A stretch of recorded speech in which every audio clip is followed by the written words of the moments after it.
I resulted in wearing a shower cap. Now that absolutely tested my marriage. Incredibly clumsy. It's like I would see a wall and decide to walk into it. Well, for example, she said the kids will come home from school. I don't know, they were probably like 4 and 10. And she would say to them, now, what do you want? For your tea! I can't do it. And I just started to sob. Yeah. I was so Had a breakdown. upset. I just stood there. I could have smashed the whole place up. You have to keep talking. You have to keep talking and you have to keep looking for help. Welcome to the Diary of a Middle-Aged Woman. The point of the podcast is I am a true believer when you get into your 40s or 50s, you have lived quite a lot of life and there isn't something that you're not going through that someone else hasn't already gone through. So I'm hoping by sharing some stories, we're going to help some other people. So do me a favour, hit like and subscribe, and then you'll get updates when the next episode comes out. So this week's episode is Menopause Part 2. So we had part 1 with Karen, and now we're going to move on to part 2 because menopause is such a massive topic, it needed 2 podcasts. So just a little recap.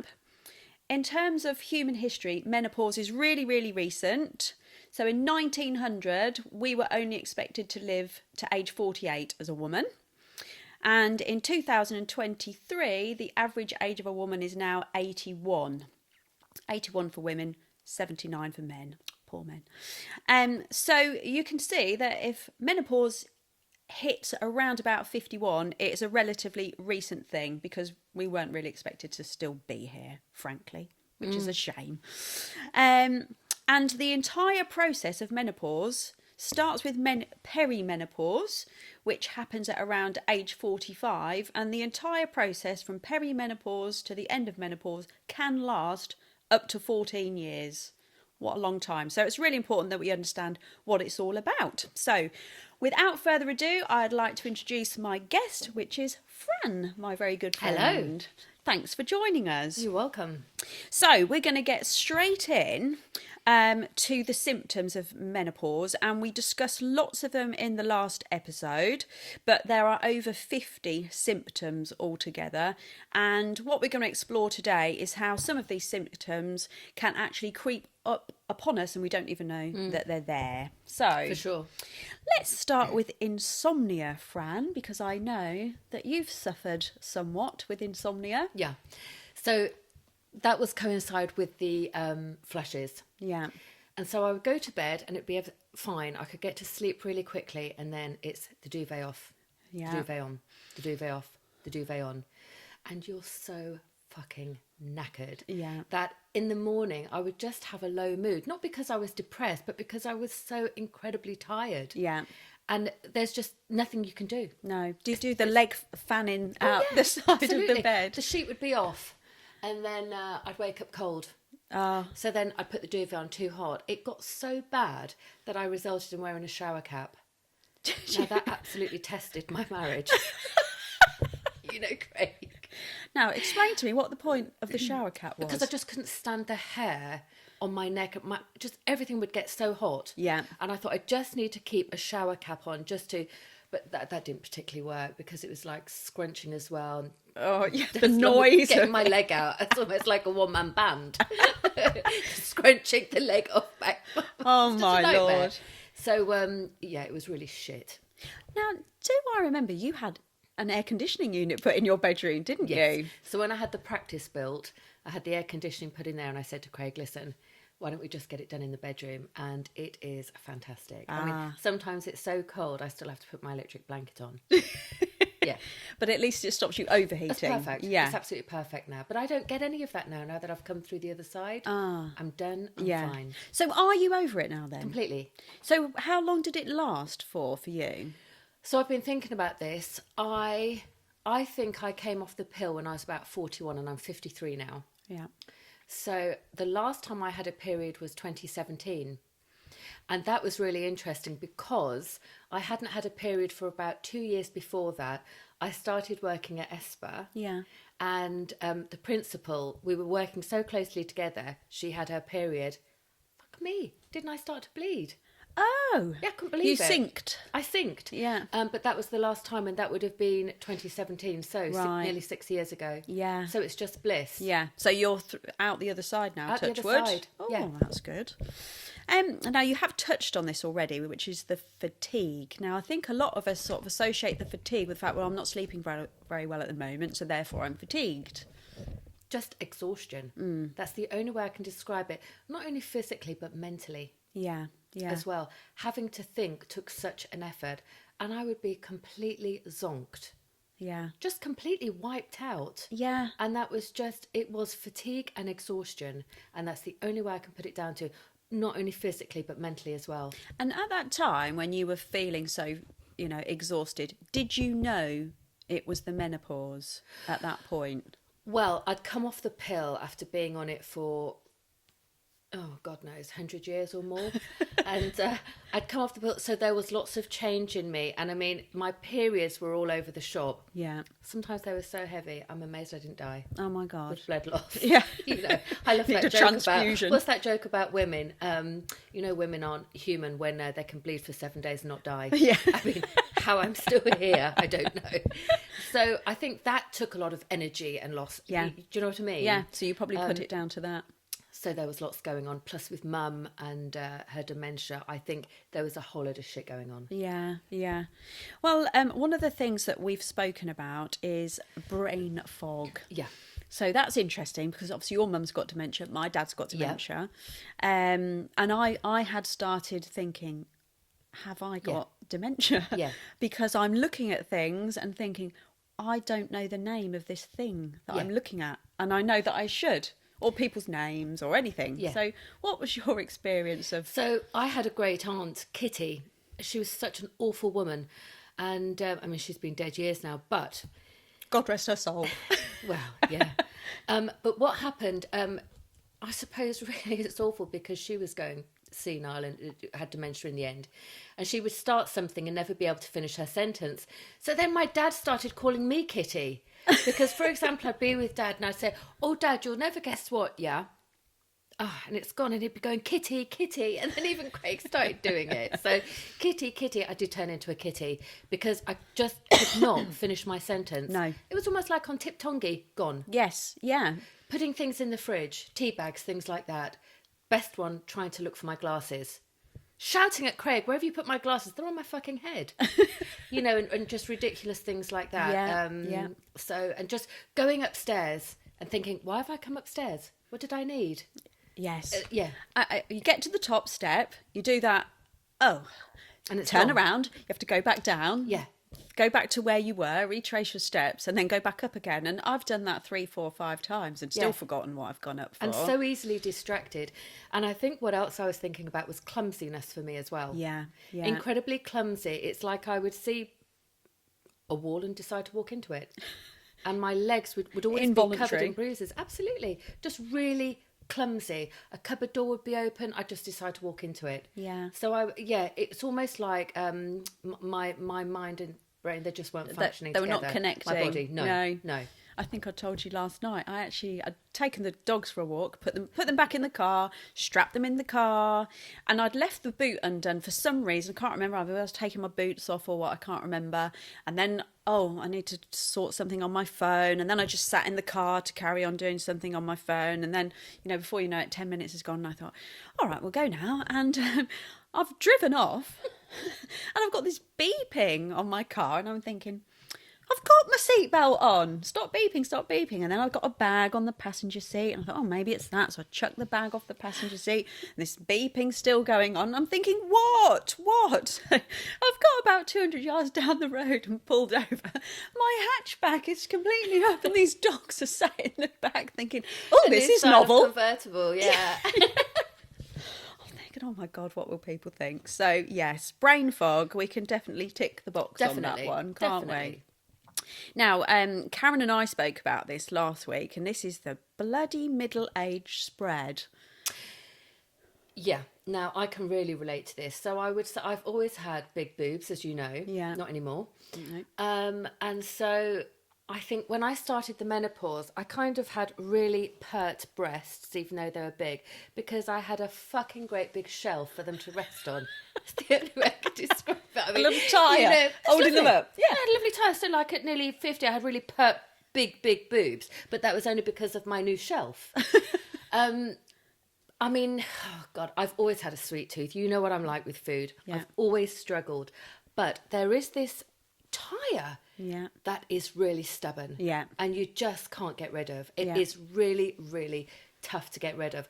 And a lot of my friends, I'm kind of a bit more ahead of my friends, but they all describe this tyre. Even the slim friends, it's just appeared. It's there. They can't budge it. No, it kind of creeps up. It does. Then, 10 years, 20 years ago, you could, if you tried really hard, you could get rid of a few pounds over a week or two. Yeah. Now, it's so stubborn. I mean, so I can have slow. a week of eating dust and it will still be there. yeah. It's quite depressing. It is. Yeah. But all we can do, and I know you're very good at your calorie counting now, aren't you? Yes. When we've been out for breakfast, Although you've got I do count. Doesn't always mean I follow it, darling. No. But you know how many calories is in the I sausage? do. Yeah. I do before I have 10. But that's all we can do, isn't it? Of It's course just it is. manage Absolutely. as best we can, and there's no And magic I think answer. also, Tara, acceptance. Yes. I yeah. work with this word an awful lot, obviously, in my job. And I think if we can accept that our bodies are changing. I mean, I've never had children, so I imagine that when you are pregnant, your body is changing. Yeah. And so it's never going to be the same as when you go back. No. So I think acceptance as well is that don't be so hard on yourself. Yes. Yeah. This is what's happening to your body. Yeah. You can still have a fantastic life. You can still function. You can still do all these things. Yeah, you might be a bit heavier. Yes. So, yeah.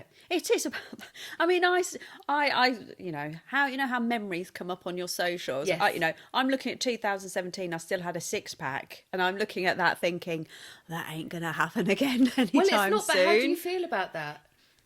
Well, I just feel it's a little bit unattainable, and therefore, why should I bother? Yeah. And it's why also about being realistic as well. Yeah, why give myself, heartache over the fact that I haven't got who sees them anyway? Except I'm well. single. Nobody sees them, Yeah, well, on the odd occasion, but nobody sees them, do they? No. So, yes, weight gain and acceptance, bit of self-love, I think. Absolutely. Yeah. Now, we have spoken about this, and Karen spoke about it last week as well. Frequent urination, there's a delight. Yes. It doesn't happen to me now, but this was one of the symptoms, and I forgot about it until we were talking. Oh, Christ. I went to Amsterdam. I have probably gone into every hotel and done a wee. Yeah. It was ridiculous. Went for a weekend with some friends, and we were out for the whole day. We'd probably have breakfast, leave the hotel at 10, and we'd be out till have dinner in the evening. I must have gone in every fucking hotel. Yeah. And these were good wheeze, not just Not I'll a squeeze trickle. one out. Oh no, it's like a racehorse. And I wasn't even drinking that much fluid. No. I just, Where's it coming from? Exactly. Yeah. Maybe all the Prosecco. I don't know. I don't know if it was fizzy or not, but it was absolutely horrendous. I mean, my friends made a joke of it, but that was one of the symptoms. Yeah. Wherever I went, I had to go to the loo. Yeah. But at that point, did you realise you were menopausal? Or perimenopausal even? Yeah, I did. And I just put these down to one of the symptoms because when these things started to happen, I thought this is another symptom. And I researched as well about perimenopausal. So I'm one of these to find out what I can and how best I can deal with it. Yeah. If there's something to help myself, I will do that. Yeah, that's so good. There was a list of that. Whereas yeah. I was a bit ignorant. I no. only kind of discovered after the event and no. looked back and thought, oh. Yeah, I was quite good that I happening. would find out what was going on. Yeah, that's awesome. So, I don't think you've suffered with this acne. So obviously when we're teenagers, all our hormones are changing. We get acne. Sometimes we get it when we're pregnant, we get acne. And lo and behold, it's also one of the menopause symptoms because of that. Now, you said your skin's always been bad. It always looks divine to me, your skin. That's because I have a cement mixer in my bedroom. To cake it on. Never lets me down. I mean, I have started to get, when you're a teenager, you used to get a zit in the same place all the time. Yeah. And you think, oh, I've cracked it, it's gone. and then it would come back Yeah. in exactly the same place. Yeah. I'm getting that. Now, you know. my friend, she's perimenopausal, and she's having problems with her skin. So it's a case of doing antibiotics for 3 months. Wow. It clears for a bit, then Yeah. it comes back. So she's back on the antibiotics Yeah. again. It's a cycle. Is it rosacea? Rosacea? The Rosacea. Rosacea. Yeah. That's what she suffers with as well. Oh, really? That's menopause. Crikey. Yeah. Yeah, that's where it all goes red and butch. It is. Yeah. So she's on constant antibiotics now for that. Yeah. Wow. You Yeah. know, I didn't even realise that was a Yeah. thing. Now, I know you've suffered with joint pain. You were telling me about your hands. Yes. So a couple of things. My drumsticks, in particular, here and here. Yeah. They would be so painful. Yeah. And when I'd go to bed, Craig would just squeeze them because they were so painful. And this would happen for a few months at a time. Yeah. And then the other one was my finger joints were terrible. So I would wake up, and however I've been sleeping, if my hand is like this, I would literally have to very slowly Move it. Oh God, yeah, and the pain, and Almost very like gently, RSI. yeah, and very gently just pull and just get them working again. Yeah. And throughout the day it'd be okay. Yeah. But my drumsticks would always ache. Yeah. But my hands are fine now. No, that's interesting because you said about this. Yeah. So ever since I mid-40s, I would say, every now and again I get this flare up, and I literally have to and press there, which Yeah. is where you're pressing. Yeah. But me, it was more in my wrist and there, and it would ache and ache and ache for sometimes weeks, and then suddenly, and I'd have it strapped up, thinking I've hurt myself. Menopause. You know, but only now looking back, Yeah. think, oh, I must have been Absolutely. perimenopausal. Absolutely. I think it just attacks different parts of the body. Yeah. As and when it Yeah, functions. at will. Yeah. Fire at will. Yeah. But my friend suffered with the same with the hands as well. Really? And it would come and it would go. Yeah. So, yeah. The other place I get it is in my hips. Sometimes at night, I will wake up and think, oh my God, my hips are killing. And it'll keep me awake all night. Or it'll be my knees, or it'll be my ankles. One or the other. But It's the gift that keeps on giving. it is, yeah. It's wonderful. generous. Now, haven't suffered from this. Not that I'm aware of. But it does help because I live alone. So I've got nobody to be angry at. But anger is another symptom of menopause. A bit like PMS. And I do remember a lady that used to work when I first joined the bank when I was 18. She used to be purple in the face. Poor woman. Yeah, and now Damp I know hair. why, bless Yeah. her. She'd be purple in the face, and it was her, she was a secretary. This is in the good old days of typing letters and dictation and stuff. And she also had to answer the phone. And she looked as though she was about to kill people. You know, she would answer the phone like this, and she'd slam it down. And obviously now I know the poor woman would have been really, really suffering. Yeah. So what has your experience been of that? I've always been incredibly controlled, so I've never really had screaming and shouting. No. I don't really remember it. For me, it was more emotional, getting upset. But this friend I have, you know who you are. We would compare notes, and she said to me, "Oh, you know, Fran, I've got really low mood." And I said, "Oh, that's really bad." You know, I said, "I'm more crying. Yeah. I watch the fucking TV. If I see a child on it, I'm sobbing. I don't care for children. If I see an animal, I'm sobbing again. I don't really care for them." But anyway, so for me, it was more emotional. But with her, it would be, yeah, I can get quite angry. And I said, well, give me an example. And she said, oh, I don't know. She said, well, for example, she said, the kids will come home from school. I think, I don't know, they were probably like 4 and 10. And she would say to them, now, what do you want for your fucking tea? And I said, Jesus, no, I'm nothing like that. She goes, yeah, I'm kind of like that. No. Yeah. Yeah. So her anger, the bursts. slightest thing, and we're off. Yeah. We're off. Wow. So Scary, isn't it? It is. So I never experienced the anger. For me, anything would trigger me to cry, and that was worse for me because I'm very private. Because it's not you. It's not. No. And I don't cry. No. And so I felt very exposed with that, very vulnerable. But, yeah. Very. Yeah. Didn't like it at all. It's interesting. It just Yeah. affects your whole demeanour, doesn't it? Now, dizziness is another symptom. Yeah. I've had some of this lately, actually. I have just before I went back to the doctors recently, and a few weeks ago, to up my HRT. I was getting very dizzy if I bent over to put my shoes on, putting a sock on, if I was cleaning the floor, getting something out of the bottom cupboard, I would literally have to hold on to the walls and then pull myself up slowly. Almost like a head rush. Yes, yeah.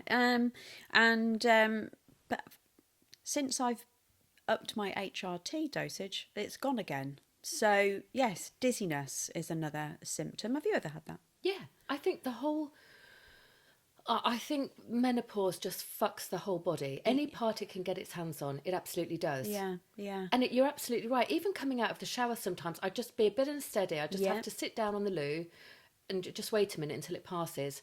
Don't get that anymore. Me and my other friend have also said we've had it getting up off the lip. It's only like getting off a seat, isn't it, for God's sake? But But this woozy, hazy feeling, not good. It's awful. But these symptoms, you find they come and go. Yes, that's right. Like my hands, they're fine now. Yeah. But yeah.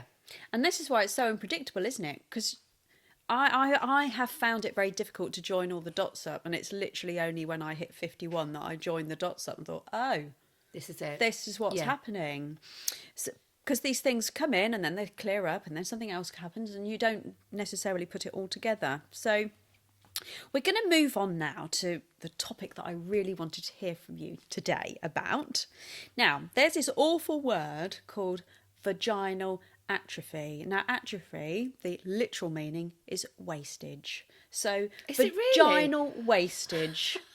Yeah.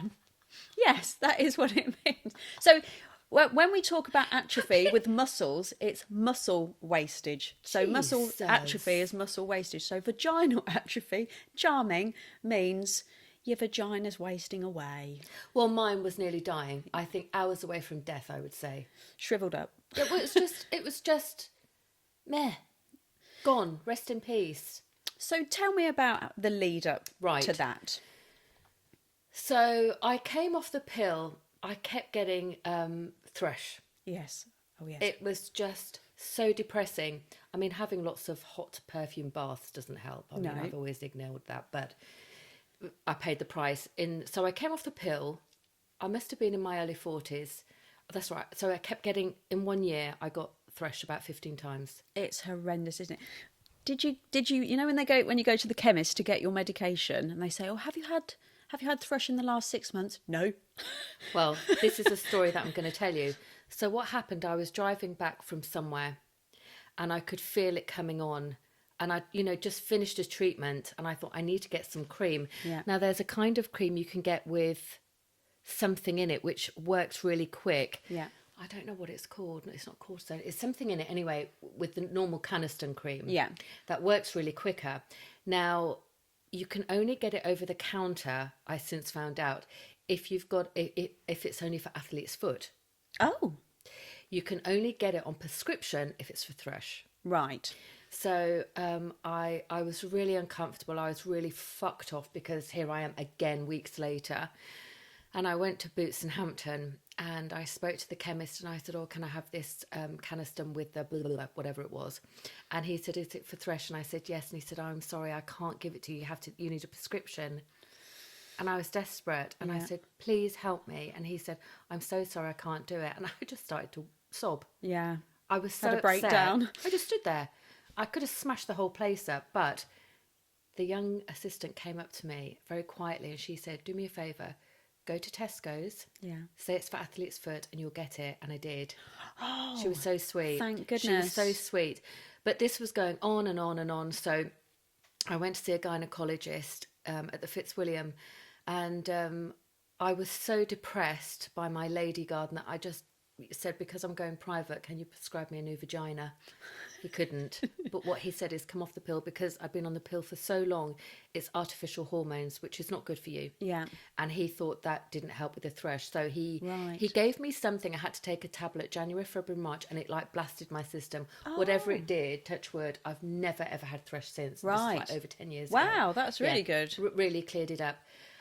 But of course, when I came off the pill, my life completely changed because this is when the menopause started. I'm a great believer that contraception covers up the menopause. Yeah. So I think if you're considering coming off the pill or contraception at about 40s, stay on it for as long as you can, unless you're going to do HRT. Yeah. Yes. Yeah, if you're going to swap one for the other, yeah. So I could never do HRT because Mum had breast cancer, and then there was still this thing about, oh no, you can't do it. Anyway, so I came off the pill, no more thrush, but God, I started to get this dryness like you wouldn't believe. Out of the frying pan into the fryer. Honestly, Yeah. It was just, I can't tell you. I mean, if I would go to the loo, I had to be careful how I wiped myself because I could have caused a paper cut. Wow. It's that bad. That's awful. It was that bad. And we were still having sex. I mean, Craig's a lot younger than me, as you know, and so he's a young man and still virile, needs must and man needs to eat and all that. And so we were still having sex, but the longer it went on, it became like a military operation. Yeah. And so I think I would have been a fantastic gamer, like these gamers with a joystick. Yes. Because Craig was not allowed to move. I mean, forget about being spontaneous. Yeah, I mean, Craig, I'm sure you won't mind me saying, but it would be like a military operation. He wasn't allowed to move, and I would be fantastic with this joystick almost. I think I would have been an amazing gamer. I would have won anyone thousands of pounds. And it would be like just easing myself on. It's just fucking awful. Wow. Once you get going, it's okay, but it was becoming a problem, especially as Craig is 6'4", so you can use your imagination. Yes. So big shoes. Yeah, absolutely. Yeah. Big shoes, big hands. Yeah. And so I thought I need to get something sorted. And it took out the joy of things because I wasn't even 50 by then, and I thought, Christ, Is this it? Yeah, is this it? And I'm still have a sex drive myself. Yeah. But if it's not working, it's not working. What can you do? Yeah. So it got so bad, I thought I'm going to have to go and find out about HRT. So I spoke to a really good doctor, and we spoke in length about my symptoms, about Mum having breast cancer. And so I came home with this HRT. I don't know what it was. Anyway, and I was reading the what can go wrong and everything, the side effects. I just wanted to kill myself there and then. Fat ankles, putting on weight. And I thought, I can't afford to put on more weight. Yeah. I can lose hair, I can get a beard, this, that and the other. And I thought, oh, fuck my life. What am I going to do? And Craig said, I'm really not happy about you taking this. And I thought, there's got to be something else. And there is definitely a heaven, because I started researching this term, Mona Lisa touch. And I thought, what's this? 2 places in the UK that do it, a hospital in Surrey and the Portland Hospital in London. And it has absolutely changed my life, and I tell everyone about it. So I went to see the gynecologist, this lovely woman, and she had a good look inside, and that word atrophy. I had atrophy at the top. So basically, looking in the vaginal canal, at the top was completely dry. Right.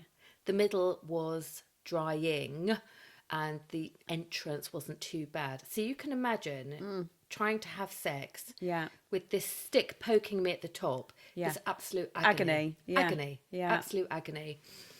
And so the idea is you go and have this laser treatment. So imagine sort of something about this size. Yeah. Okay. And you leave your dignity in the changing room because it's one of these fucking horrendous chairs. Yeah. Where I'm doing the Star of Legs David up with my Jack and Danny on show. Anyone wants to walk in, they're going to get the money shot. You have to put on these, when you go on a sunbed and you get those plastic metal things for them. So my shirt on, fuck all else, these ridiculous glasses, doing the Star of David. I mean, it's just so undignified. And so she does put a cooling agent on, but then has to take it off. And so she inserts this, and she's got a foot pedal on. I mean, oh my it's word! a real big gadgety thing. And the idea is she blasts the inside of the canal with all these tiny little holes. Now there's no pain. Right. Can't feel anything. And so the idea is she's there like a sewing machine. Do you remember when our mums used to have a sewing machine? Right, yeah, on the Singer. Blasting my snatch like there's no tomorrow.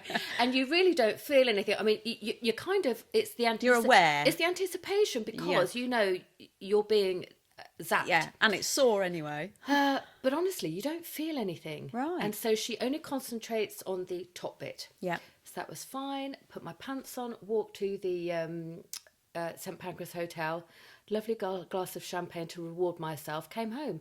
no bleeding, no nothing. And so then you have to wait 6 weeks. However, I gave it a bit of a go, and Craig described it as velvet. Did Yeah. he? 'Cause I After said one? after one blast. Right.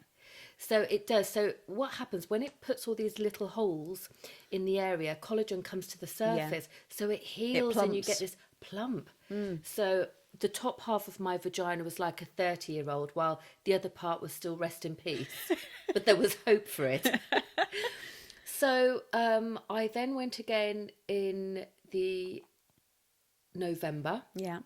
Had another blast, and again she blasted the top and then more of the middle. Yeah. And again, no pain, no nothing. So that was absolutely fine. Even better, Craig said, because I said, what's it like? He said, it's like night and day. It's like night and day. And so, of course, we could be spontaneous, which was wonderful. Now, the last one was in December. Now, when you talk about vaginal atrophy, you assume that it's all inside. It even happens on the outside. Yes, yeah. And that can be quite bad. Well, I imagine that's where the pain is. Because it's got to get in somehow. Exactly. Yeah. And so the entrance was, it's I suppose, well, it's almost like it's just so tight because the elasticity goes. Yeah, yeah.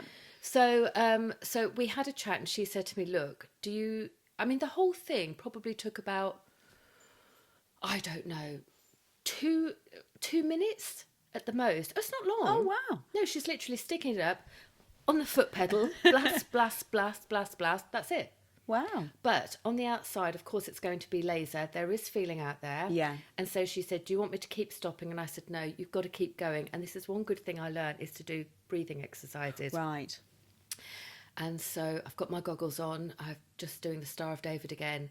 And I think I said the Our Father and the Hail Mary. Did you? Because it was like somebody putting a cigarette out on my snatch. Oh, It's the only way I can describe it. Or someone getting a massive elastic band and twanging pinning. it. Yeah. Yeah. And that sharp instant.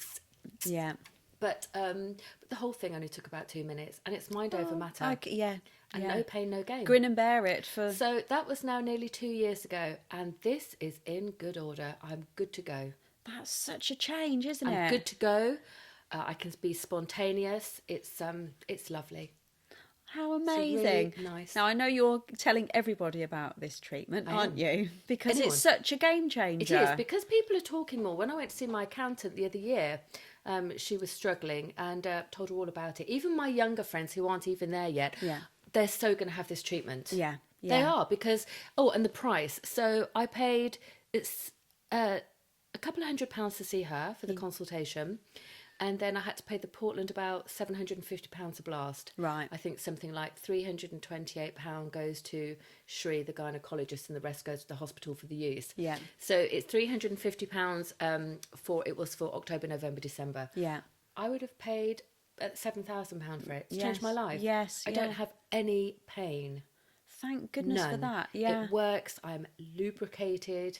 We are good to go. It's such a shame that you can't have this kind of thing on the NHS, but thank God somebody's come up with it. Absolutely. As far as I know, there's still only 2 hospitals in the UK that do it. Yeah. And is that it? Do you have to go back at any point? Well, this is the good thing that Shri said. She said, if you feel that you're starting to dry up again, come and I'll blast you again. Yeah. Easy peasy. And it's natural as well. I'm not having anything injected in me. No. I'm not having to have an implant or anything like that. No. It's just my own healing. Is your own collagen. Absolutely. That's just being bought out. Absolutely. That's so good. Yeah, so it's fantastic. Going back to your earlier point about HRT and your mum had breast cancer and what have you. So one of the things that I discovered when I read Davina McCall's book, Menopause, is that the doctor who co-wrote the book with her basically talks about all these awful side effects that will be in the box of your treatment. And one of the things, and I do remember this from reading or listening to the book several times, is that she said, if you read that, it will look horrendous. But bear in mind that these side effects are very, very, very, very few and far between. So actually, for someone who's got vaginal atrophy, there are estrogen pessaries that you can try. Yes, There's there are. vaginal cream. Yes. There's all kinds of things that you can try on the NHS first. Yeah. And then why not give yourself a blast? Absolutely. Because I mean, if you there were some people who want to do it all naturally and don't want to go on HRT for whatever reasons. Yeah. That's absolutely fine. But you can have this done. Yeah. And you're still keeping it very natural because it's your own collagen healing you. Yeah, it's your own body. Absolutely worth every penny. I mean, of course it should be on the NHS. Yeah. I mean, the nurse who was assisting Shri, she was going through exactly the same thing. And I said, can't you get it done? And she said, no, we're not allowed. Even though she was working in there and handling all the equipment, she couldn't even get a quick blast unless you're private, which is it's a real shame. So it is a shame. It is a shame. I was saying last week that Karen and I are both on HRT, and 90% of women have symptoms and only 14% are getting any help of any kind. And one of the things they don't like giving out is testosterone. But it is part of a woman's hormonal makeup. And I actually insisted on having some. And I remember you saying, it's been a game changer. Yeah. No man is safe, essentially. That's all I'm saying. Craig, be careful. So, some of the things that we've touched on today, but I just wanted to recap on, was that contraception can mask a lot of the menopause symptoms. So, in my case, I had a coil, and you have them fitted and you keep them for 5 years or whatever. So I had the Mirena coil, which has actually got progesterone in it. So I didn't have periods anyway. I have not had periods like for most of my adult life because the pill that I was on, there was no periods. And the coil that I was on, I had no periods, and which was great for me because I used to suffer with really bad period pain, quite debilitating. But of course, whenever I was going to the doctors about feeling low, not sleeping, one of the questions they would ask is, when was your last period? Don't know. Well, about 2 decades ago, Yeah. because I don't have periods. Yeah. So I think I may have spotted earlier that I was perimenopausal or menopausal if I hadn't had the coil. But of course it disguises it a little bit. So I think we just have to be careful not to miss some of these signs. Yeah, because I totally did. Totally, and of course I was so naive, I thought it was just hot flushes. Yeah. So I think contraception can definitely mask things. But Fran, what advice would you give to women in their 40s and 50s? You have to keep talking. You have to keep talking and you have to keep looking for help. The one thing I think that really, out of all of my experience of going through the menopause, the one thing that upset me the most was I would get so upset. And the tears would start and I had no control. And I took that really hard because I'm a very boundaried person. I'm very private. I love control. I had no fucking control. Yeah. And that was a massive problem for me. Yeah. As Craig will tell you, I'm the biggest control freak ever.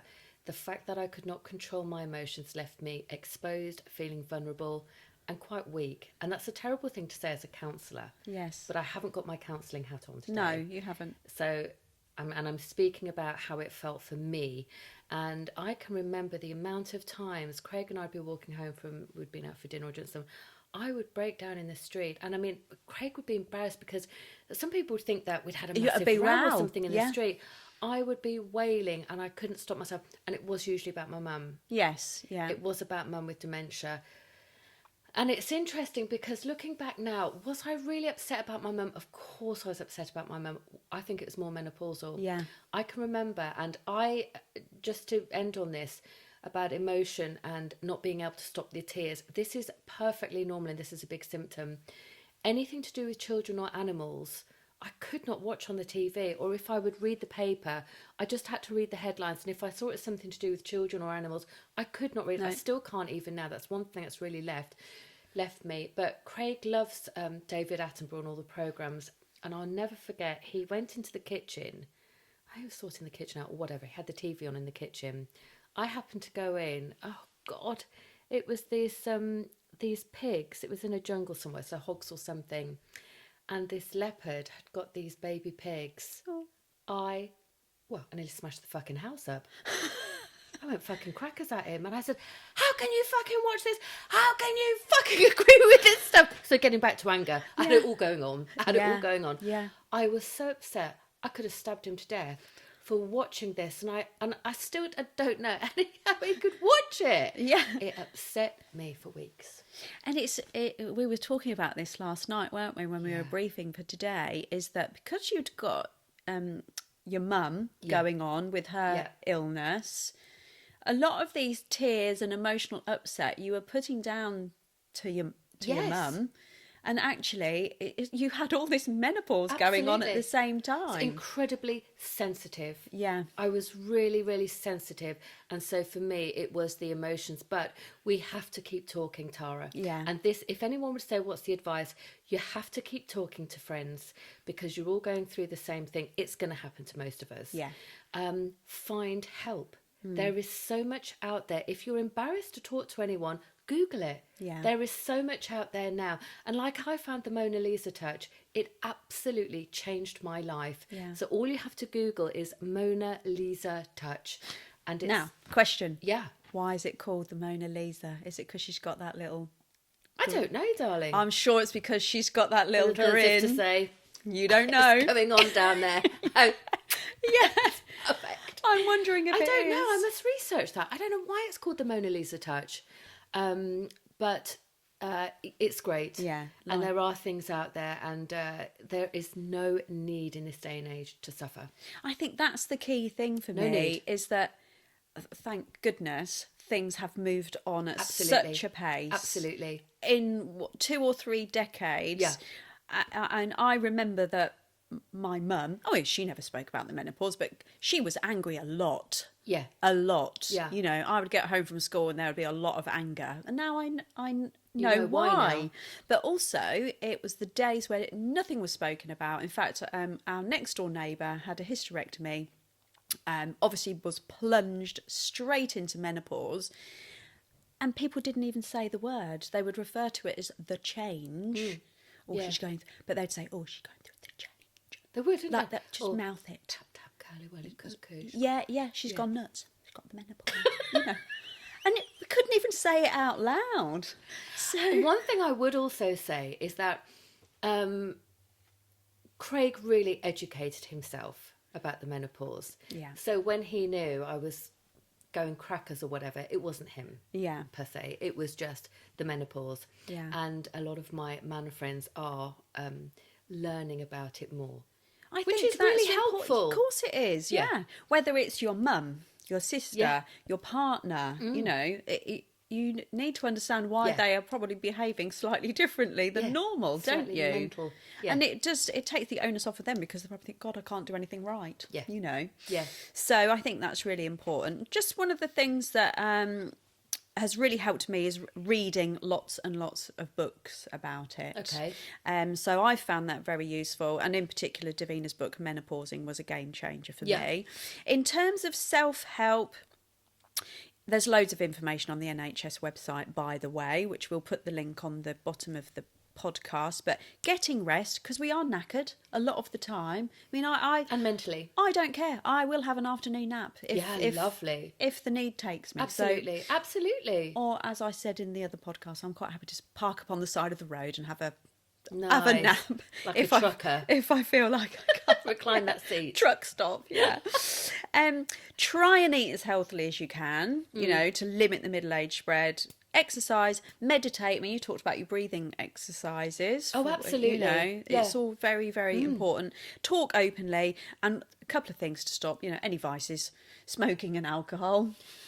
You know, limit. Yeah, absolutely. You know, we can't give everything up.